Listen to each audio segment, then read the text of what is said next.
for joining us. I'm Joanna Lidgate. I'm the CEO of the States United Democracy Center. We are a nonpartisan organization that helps state officials protect our elections and our democracy. And today we're here to talk about what's happening with the so-called audit in Maricopa County, Arizona. For the first time today, we'll have the opportunity to hear from the election experts who have been granted access to observe just last week. But I'm going to start with some logistics. We'll have time at the end for Q&A. If you have a question, put your name and outlet in the chat function, and we'll get through as many questions as we can. We'll unmute you when it's your turn and let you know to ask your question. So I'm thrilled to be joined today by Arizona Secretary of State, Katie Hobbs, the three election experts who've been granted access to observe the audit, Ryan Macias, Elizabeth Howard, and Jennifer Morell, and by former Arizona Attorney General Grant Woods, who also serves on our bipartisan advisory board here at States United. We'll start with some brief remarks and then move to Q&A, and I'm going to hand it over first to Attorney General Woods to give some background and context. Okay, thank you, Joanna. We should be clear, the 2020 election in Arizona was fair, it was accurate, it was free, it was really a model election. Frankly, the elections across the country were quite remarkable in the same regard, but certainly that's true in Arizona. We don't have to guess at that. This has been litigated heavily. There have been several audits by people who know what they're doing, who do this professionally, who understand everything about it, and they found absolutely nothing that was wrong here. The reason they found nothing is because there is nothing. So what we have going on here is quite something else. It's unprecedented in that you have now a group of biased, partisan people who don't understand the law, who don't understand proper procedure, who have no auditing background or any background, most of whom are extremely partisan and have evidenced that by their words and actions since the election. And they are supposedly taking over this very important function and supposedly counting the ballots. So it's unacceptable. It's I think it should stop. I think I'm glad the Justice Department is now looking at this. I encourage them to get involved. We have a Secretary of State in Arizona who you're going to hear from, who's doing an excellent job, and she's staying on top of this. So at least one of our elected officials in Arizona is doing that. And we shouldn't, despite the antics down there, we should not downplay the seriousness of this. We have one of the insurrectionists who's counting ballots. That's pretty shocking.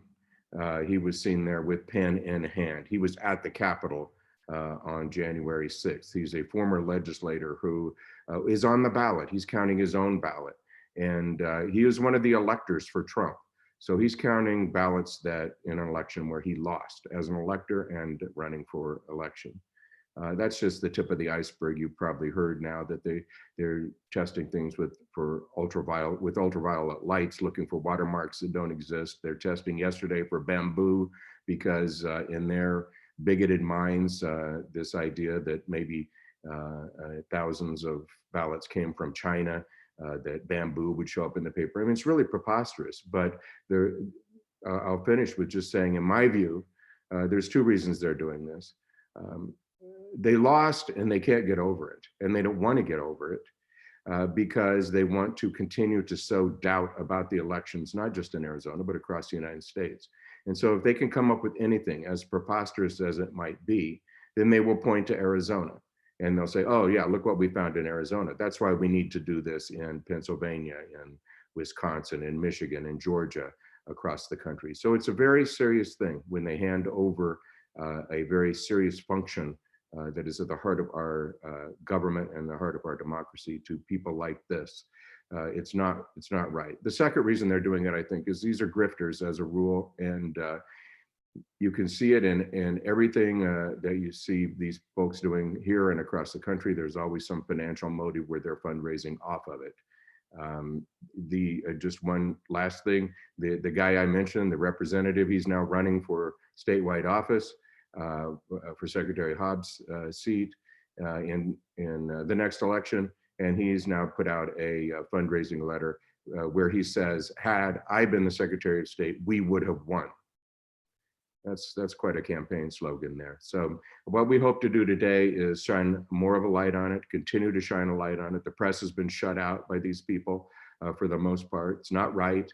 And to give you some on the ground flavor for what's happening here. And that's pretty exciting that we can do that. So Joanna, do you want to introduce Secretary Hobbs? I would love to. Thank you, AG Woods. Let's get right to it. I'm going to hand it over to Arizona Secretary of State, Katie Hobbs, to share a little bit more about what's happening on the ground.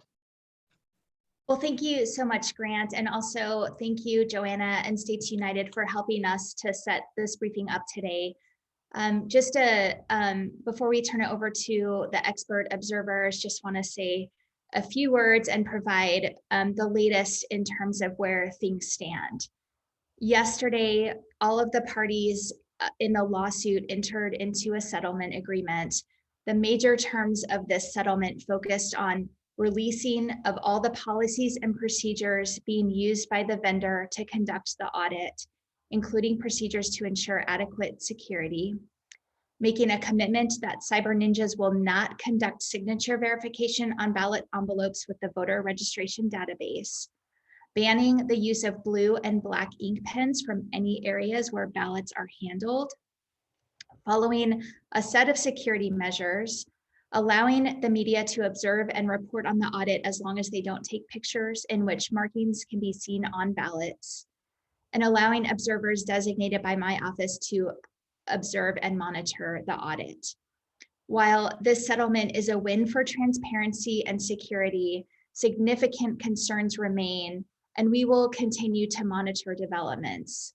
Following the finalization of the settlement, I sent a letter to the Senate's audit liaison, former Secretary of State Ken Bennett, outlining concerns with both the documentation that has been provided by Cyber Ninjas to this point, as well as concerns that our observers have after just a few days in the Coliseum. And I know that they're going to go into more detail about their concerns.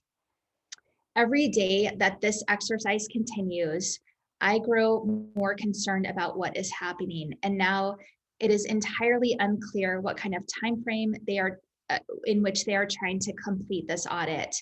They only have access to the facility through May 14th, but Mr. Bennett has said that they will take as long as they need.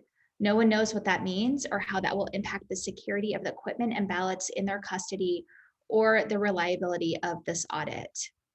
This morning, I, along with a bipartisan group of secretaries of state from across the country, met with the Department of Justice Civil Rights Division, and DOJ, as many of you probably saw, sent a letter to Senate President Karen Fann yesterday outlining the federal laws that are at risk of being violated by the actions of this so-called audit. And we appreciate and share the concerns raised by the DOJ, as well as the concerns of my colleagues, other secretaries of state, who are starting to hear calls for similar audits or reviews to be conducted in their states. This is a horrible precedent that is being set here. And instead of building faith in the election results, it is only furthering the distrust of elections officials and undermining the integrity of our election processes. We need our state leaders focused on getting our economy back on track and addressing the pandemic and not continuing to rehash the 2020 election. With that, I want to turn this over to the expert observers that our office has deployed to monitor the events at the Coliseum. And I cannot thank them enough for their time and efforts on our behalf. So Elizabeth Howard is an attorney with the Brennan Center for Justice at NYU Law. Jennifer Morrell, former local election official and recognized expert in election audits and a partner at the Elections Group. and Ryan Macias, former Acting Director of Certification and Testing for the U.S. Election Assistance Commission. And we're going to start with Elizabeth. Thank you, Secretary, and thank you so much to everyone who was able to join the call today. I served as an observer at the Coliseum for several days over the past week, and I have several current and ongoing concerns about the procedures and the implementation of those procedures. To be clear, what we're seeing on the floor of the Coliseum is very different from the proven, effective, and professional election auditing procedures in use across the country. First, which you heard Attorney General Woods refer to earlier, from the very beginning with the selection of a firm that has a CEO that has tweeted out election fraud conspiracy theories, down to the selection of individual auditors who are conducting the actual ballot counting. We are concerned about the lack of a check on independence, objectivity, and election administration experience. And in fact, one of the ballot counters, as Attorney General Woods mentioned, is a presidential elector, and therefore he's counting ballots that were actually cast for or against him. And local press have uncovered a tweet in which he shares that he is attending a Stop the Steal rally in DC on January 6th. Next, in typical post-election review procedures, officials review individual ballots, and ballot counters make joint decisions about how each ballot should be counted. And in the event of a disagreement, there are clear escalation procedures which ensure that that ballot receives additional scrutiny and is properly counted, but not so at the Coliseum. At the Coliseum, there are 3 ballot counters, each who receive an individual tally sheet. And the current procedures do not require all of the ballot counters to agree on how to count that ballot. And in fact, the written procedures allow for an error rate in excess of 2%. And I also have concerns about the quality of the individual marks made by the ballot counters, because the ballot counting method that they are using is something I've never seen before. So a ballot counting method that you may have seen includes a sort and stack method, which is where the officials would go and on an individual basis agree that this is a vote for Trump and put it in a Trump pile, and this is a vote for Biden and put it in the Biden pile. And at the end of the procedure, in order to determine how many votes were cast for Trump or Biden, officials would simply count the number of ballots in that stack. That is not how this is working at the Coliseum. At the Coliseum, there are round tables at which the 3 ballot counters sit. And on each table, there is a large lazy Susan or turntable where ballot viewing mounts are placed. And the table lead, so the staffers at each table who are not responsible for actually counting the ballots, place an individual ballot on this mount and then spin the table. The individual ballot counters are responsible for reviewing the votes cast in 2 different races and then marking their individual ballot tally sheets before the next ballot whizzes by. And it's hard to explain the pace at which this happens on the floor, but I would say it's concerning.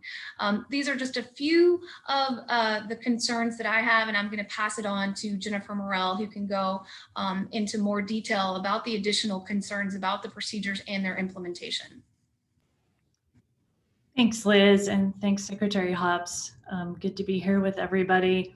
I'll try to just cover some additional things that Liz didn't talk about already, but I would just echo what she said in that what we're seeing here really is outside of what is normal ballot handling procedure. So it's really a sharp deviation from the practices performed by election professionals for handling counting, accounting, and auditing ballots, just like the professionals who conducted elections already and performed these hand count audits already in Maricopa County. And I think it's important to add before we even talk further and to remind folks is that all of these election officials raise their hand and they take an oath to uphold federal and state laws and the Constitution and to conduct the election with integrity. They do that along with their staff. They do that along with the bipartisan poll workers and counting boards who worked alongside them, both during the election as well as during the audit.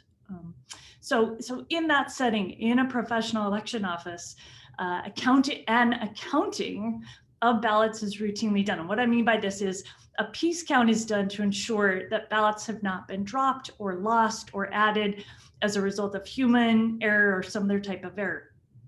That regular accounting to verify quantities is not happening at the Coliseum.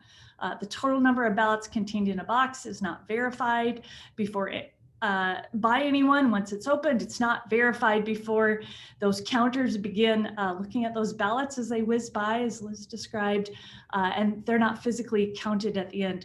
Typically in whether we're counting ballots for an election or during an audit, we do that in batches where we know what the quantity is and we have several individuals count and recount to verify that quantity is correct and hasn't changed. That's something that's not happening.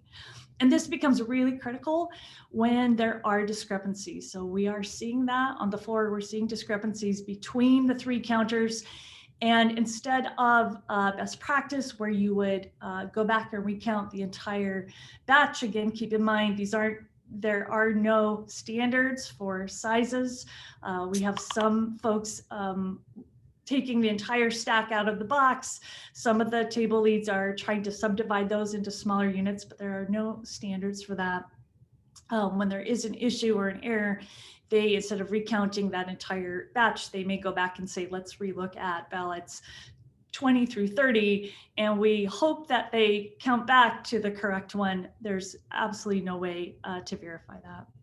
And the other thing that I want to add here is when we get to the end of this, and there, as Liz mentioned, there is a tolerance for errors, there really is no way to go back and tie that specific tally sheet back to a subset of ballots, which again is, in stark contrast to what we see in a local election office. On that note, I think it's important to share that procedures, again, as Liz mentioned, for how ballots are handled, when those subtotals are performed, how discrepancies are addressed really seems to vary from table to table. Unlike when we administer elections, continuity is everything. We want equity all along the line. I was told that it's up to each table manager to decide on what practices work best for their group of individuals. So in some cases, we're seeing ballots subtotaled after 50 ballots. At other tables, they may go through and review 100 at a time, which again is problematic, and we can talk about that in the Q&A session. I think it's important to note that in Maricopa County, they do this hand count audit in batches of 10, and that's because as humans, we're really terrible. I think I've said this before at tedious, repetitive tasks. So keeping that subset small is key. I think my biggest concern that I've seen so far is that when these tally sheets are brought back and they're entered into a spreadsheet, so presumably at the end they're going to come up with a grand total, there's no validation process happening. No one reads the numbers back. There's no sort of quality control before that physical piece of paper, that tally sheet, is moved in and placed in a storage box. And again, this is really a sharp contrast to the policies and procedures in an election office like Maricopa County. Just final thing from me, the forensic paper audit, you heard the former Attorney General mention that, Secretary Hobbs mentioned that. It's problematic for a variety of reasons. They're chasing down rabbit holes for proof in the ink, the folds, paper weights, placement of timing marks, all of those things for proof that the ballot is fraudulent. And it seems that they're selling this idea that there are no checks or guardrails already in place. So I think it's important to point out that currently, right, and this is under federal requirements, and Ryan can talk a little bit more about this, each ballot has style codes in the form of timing marks that are verified by the voting system. They are in a proprietary format, and they can only be interpreted by a specific type of voting equipment, and they're programmed for a specific election. So if there's an error with those codes or they're not recognized by the voting equipment, that ballot's going to be rejected. It's going to require some sort of manual review or research. That equipment is tested prior to every election and at the conclusion of the election to ensure it functioned as programmed and that it's reading and tallying every ballot correctly, not to mention all of the other safeguards, audit logs, et cetera, that exist to validate how and when a ballot was issued and returned. So with that, I'll turn it over to Ryan. Thank you, Jennifer. And thank you, Secretary Hobbs, for having us here today and being able to explain a little bit about what it is that we have been observing for a little bit over or around a week at this point. I share similar concerns with both Liz and Jennifer that have been described, as well as what was reported by Secretary Hobbs to Ken Bennett. I'm not going to get into a lot of details right now, so we can turn it over for questions because Liz and Jennifer have got into them fairly well and pretty deep. But there are a couple things that I want to reemphasize or re-highlight. Jennifer was talking about the aggregation process. There is definitely not a clear procedure for this aggregation. When I asked about this starting at the beginning, I believe it was last Thursday or Friday, and entered into the Coliseum for the very first time, they had mentioned that they were entering in all 3 of the counters' tally sheets. So for every batch of ballots inside of every box, there will be 3 sets of results. And as Liz has explained, these 3 sets of results do not have to match. There is a margin of error. Only 2 of the 3 have to match. And the third just has to be a less than 3 differential. And so how they are going to be able to aggregate those and tally those together is of grave concern. In furtherance, when I asked about, well, how are you going to actually add those up? The answer was, we have hired a CPA firm and they will identify the process and procedures. So to my understanding to date, there are no policies, there are no procedures. This is going to yet again be another firm that will be doing the aggregation with no transparency around it. I want to get into one specific example, something that I saw where there was, as many of us would perceive as a potential overvote. There was a vote for a candidate, then there was a vote for a write-in where that same candidate was written in. And I bring this to your attention because as we're talking about this margin of error, and because they are not following the norm whereby you would actually discuss and converse and come to a consensus on the solution, I was looking at it and I said I could easily see where a person would say that's a vote for the candidate. All they are doing is emphasizing the candidate by writing them in as a write-in. Then another person could interpret that as a vote for a write-in. Another person could interpret that as an overvote. The way these tally sheets are set up is there is only the names of the candidates and then one lump sum bucket for write-ins, undervotes, and overvotes. So in this scenario, the 3 people would have actually interpreted it in 3 different manners. But because you are lumping them into one single column, it actually looks as if they had 2 of the 3 had agreed, and therefore you would continue on. I'm not going to get any deeper on the aggregation, but would be more than willing to answer questions on that. Second, on the forensic audit, Jennifer had talked about this, the calibration marks and the code channels. Elections officials do logic and accuracy tests. Maricopa County did a pre-election logic and accuracy test and a post-election logic and accuracy test. So if these calibration marks and timing marks are off, then the machine would naturally kick the ballot out and would just say that I do not understand what is coming into this system. And that ballot would not be counted. Therefore, the ballot would have to be duplicated. And so there would be instances if a ballot was duplicated, although it was an original vote by mail ballot that may have been folded due to either a printing error or a tear or something spilled on it, this ballot was duplicated and would not now have folds on it. And what we know is that all of the duplicated ballots have yet to be looked at. They're actually in a portion of the secure cage that is called the quarantine section. And so we do not know what is going to end up happening with those later on. And then, they talked about the thickness. What we know about thickness is that there are multiple different types of paper. One may be coming from the ballot printer, one may be coming from a ballot on demand system that the county printed out. And then there's multiple types of paper that are going to happen. Naturally, there is going to be different thicknesses. And when I worked in the state of California, one of the things we did was certify ballot printers. One thing that we know is this is paper and they are made of fibers. And so one of the things in order to determine the thickness that you have to do is you have to test the humidity in the room because of the moisture that is in the air.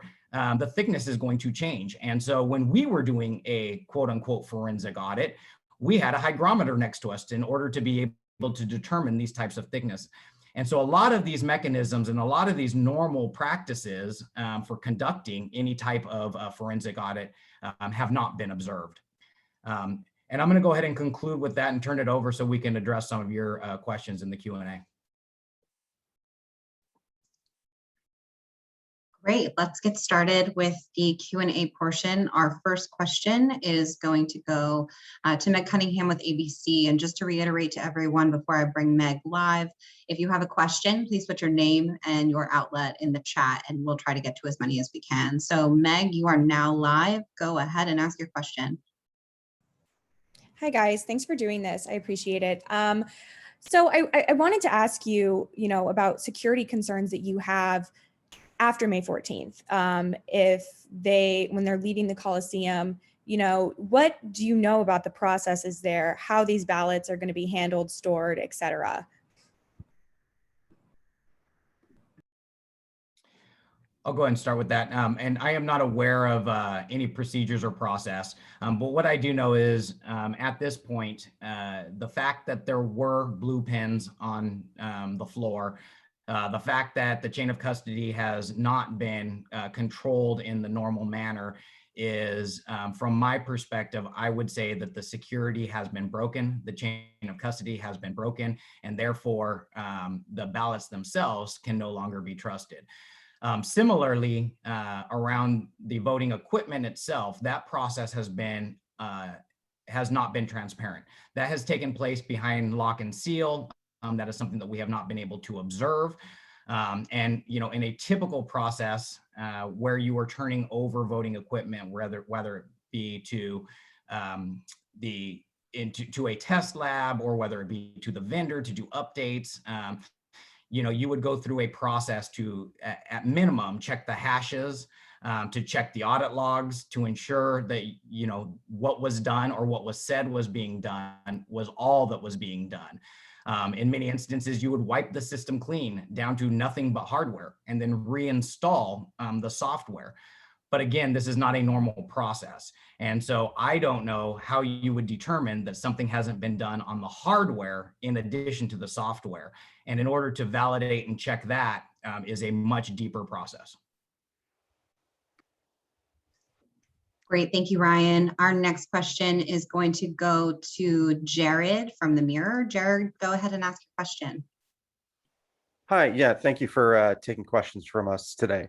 My question is to the observers. I was curious about, they're doing this forensic paper audit, and it seems to be that they're using some technology that isn't really used in any other audits and seems to be coming from some people that are, kind of known in this Stop the Steal type groups.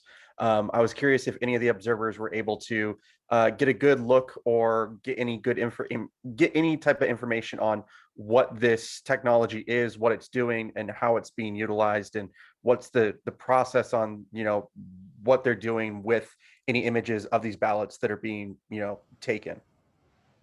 I can try and take that first, and then Ryan and Liz might be able to fill in. So it's evolved, and I don't know that we covered that fact that these processes and procedures have been evolving and changing day by day. Currently, the way it stands is they have a digital camera that takes an image of the front and the back of the ballot. I will note that some of the stations, it's aligned along a ruler, so it's nice and straight. In others, it's not. My understanding is their intent is to have these in case somebody wants to go back and use them to somehow recount all of the images. The second piece that you're seeing now is the ballots placed on a light box. And I don't know anything about the software. The technology seems to be a microscopic camera or a microscope with a light and cameras. They're aligned on 3 of the timing marks or timing channels, as well as the presidential contest.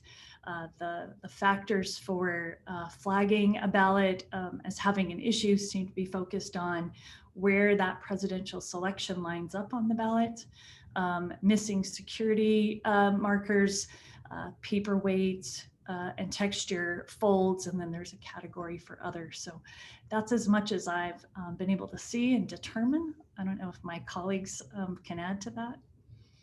Yeah, thanks, Jennifer. That's a great explanation.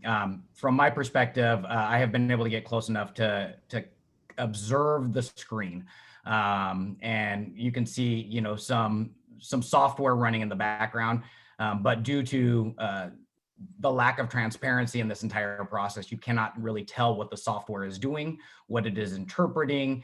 You can see some text, some color coding, and, you know, some wavelengths that are running through, but nothing that would actually to show you what is happening behind the scenes, what the software is doing, and or what may raise it to additional, you know, the escalation of a second review. But we do know that there is a second review. So some ballots are being quote unquote outstacked to have an additional, more in-depth forensic audit. But one thing that you did mention that we did not hit on also was on what do we know what they're doing with those images, and how do we know that they're secured, and so on and so forth. You know, one thing that I have noted is that coming in on Saturday morning when the teams were setting up, all of the computers were unlocked. There was no timeout on these computers, as anybody who works with computers, and particularly in security, would know that you would have, you know, a login and a password. You would have a lockout, make somebody identify who they are, so that you would have the audit log, identifying that. These computers were never locked, checking throughout the day. So I came back in the evening and watched the live stream around 11 p.m. and nobody was in the room, and you could still see that the computers were open and that they were unlocked. And so one other thing that I would note is that the file sets at one point when I walked by were wide open, and you could walk right up and I could have actually accessed the files themselves, because they were just sitting right on screen with no real security around it. Thank you, Ryan. Our next question is going to go to Tricia McKinney from MSNBC's Rachel Maddow. Tricia, go ahead and ask your question. Yeah, this is probably a silly question, but there was a lot made of the color of pens that the ballot counters were using early in the process.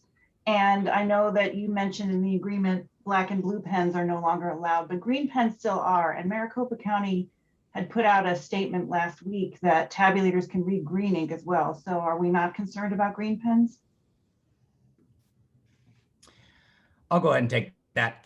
One of the standards that is tested both by the United States Elections Assistance Commission and by most states when they do independent testing and certification of voting equipment. Test different colors of ink, test different types of marking devices, everything from pen to pencil, to determine its consistency. And so the easy answer is typically green can be read because it is based on a carbon content. Most people will say blue and black ink are the only things that can be read. This is based on an old technology that predates the current system that Dominion uses. But older technologies had infragreen and infrared lights. And so they would typically not be able to read either green or red. At this point, it is a norm whereby you would use either a highlighter or a red or a green ink, because that is just the pretty much the ongoing status of a normal process and procedure, mainly to be able to identify if and when it has been marked in green. And so blue and black is always utilized, but because these the tabulators will actually catch an image, then you would be able to identify when it was red or green. And most ballots are not marked with red or green, and if they were, are typically duplicated. Liz, I'll just also say that there are concerns outside of how the voting machine would read that ballot, because, you know, with the black and blue pens, you know, voters use those frequently. So part of the concerns with banning those color pens have to do with whether the auditors intentionally or unintentionally mark the ballots in a manner that render the auditor's marks indistinguishable from the original voter marks. And so, you know, green is still going to be a concern, but less of a concern than blue or black. Great, thank you so much. Our next question is going to Deborah Dale at KTAR. Deborah, go ahead and ask the question.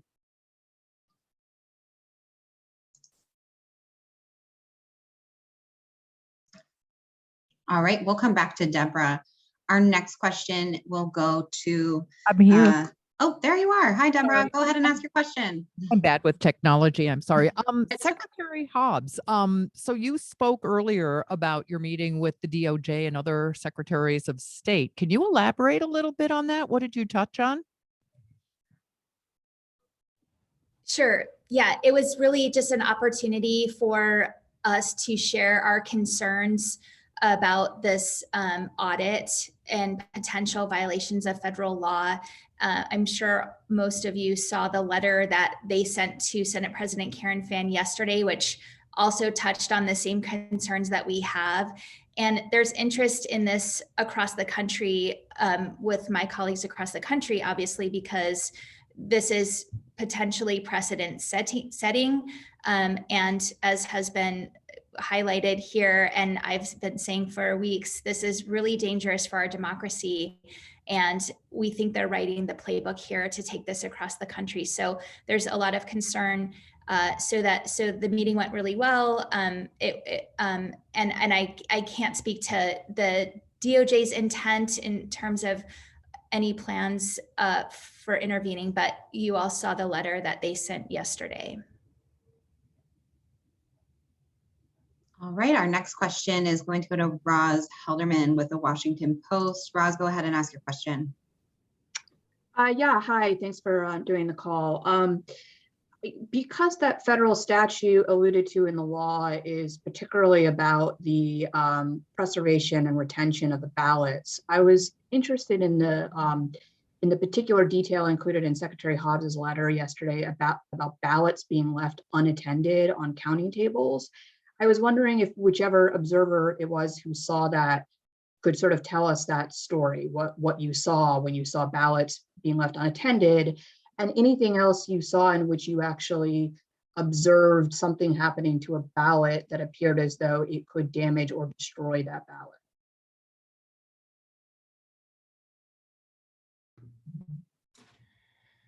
Thanks for the question, Roz.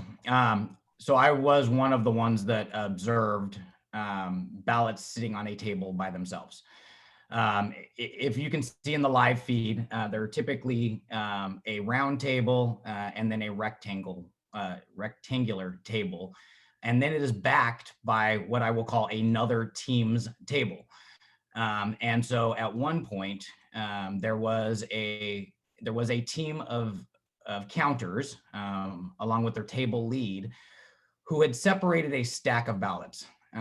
Didn't know what the differentiation was of those ballots or why they were being separated, but they were put on a table that was not part of their team's table. There was no other members that were sitting at that table, and so these ballots were just left unattended. We identified it, we discussed it, myself and another observer, and ultimately didn't see anything that would have damaged the ballot, but I did not also, I was also not I didn't have those ballots in my presence at all times. But they were definitely stacked on a table, unattended, away from the team in which they were supposed to be maintained with. And then ultimately, when that box was complete and the batch was complete, they were migrated in with the other ballots back into the box. Again, to what Jen was talking about earlier, there is no way that if you had to go back and identify which ballots they were, because they did not stay in their original order. If I can just add something, since we're talking about this deviation from the norm and the potential for this to happen in other states or jurisdictions, I'd encourage everybody to take a look or talk to the folks in Maricopa about their security procedures. Those ballots are kept in a locked and sealed room.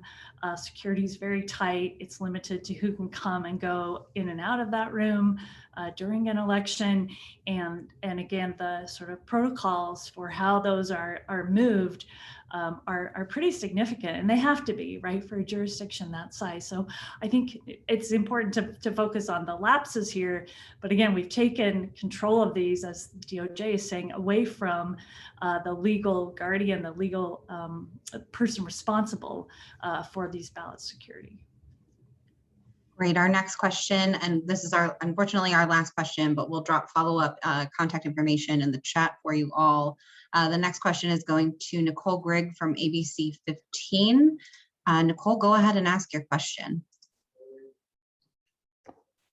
Hi all, and thanks for taking questions. Just my last question is, we're hearing a lot of concerns from people who live here in Arizona that they're concerned that the personal information is being accessed. Did any of you see any proof of where there might be a vulnerability for that, or see how this might happen?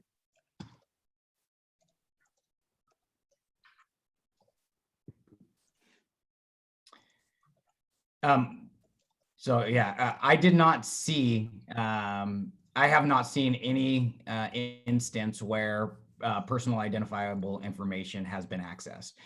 I was told that prior to us gaining access as part of the observation, that there was one box that when they opened up the box of ballots, there was a printout of some individuals' names and addresses on that.